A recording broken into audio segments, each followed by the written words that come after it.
Hi, everyone. My name is Eric James, and I'm a humanitarian aid worker and a lecturer at the University of San Diego.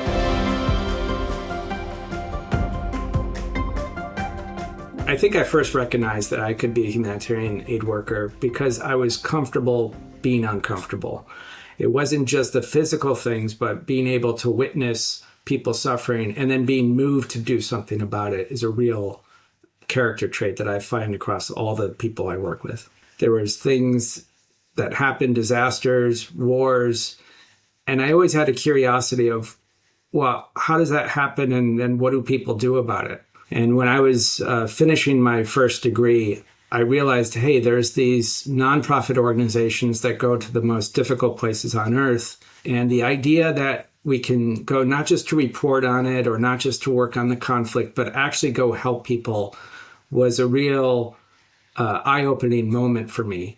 So when I decided to go down the route of becoming a long-term aid worker, that meant moving outside of the United States, becoming an expatriate, moving from one contract to another, moving from one country to another. Of course, that involves a lot of change. That for me, that meant putting off having a family. It meant some of my social ties from back home changed or evolved.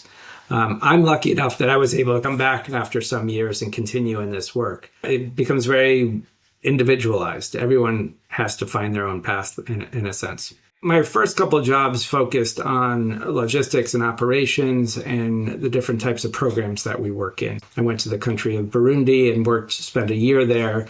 And that opened my eyes to all sorts of other things like doing assessments, writing proposals, managing staff, bringing in aid, and making sure that the medical programs had everything they need to provide quality care for people in war zones and places that had things like malnourished children. And increasingly, I got involved in partnership development and capacity building and things like fundraising. And then I took on increasingly bigger roles in leadership and management. So I've served as country director, as director of emergency response, and as executive director.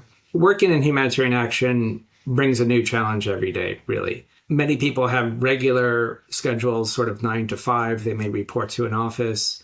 Those would be in more stable situations.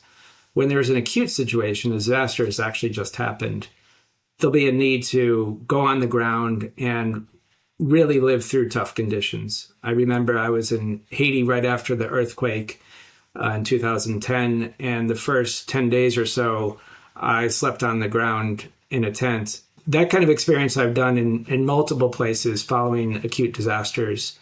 Working in humanitarian action involves a certain degree of risk. And not every country involves war and so on, but any place that has a disaster zone means that there's a potential for being unsafe. I teach a course at USD called Humanitarian Security, and I think what's rather unique about it is we peel back the layers to really see what it means to be safe and secure working in different environments. There's not a lot of universities that teach that subject. And what I found is as you start to peel back the layers of what security actually means, there's a lot of content there, new things to consider, rather than just basic principles of humanitarian aid and things like logistics and so on. Being able to work safely in any country that we work in is really important.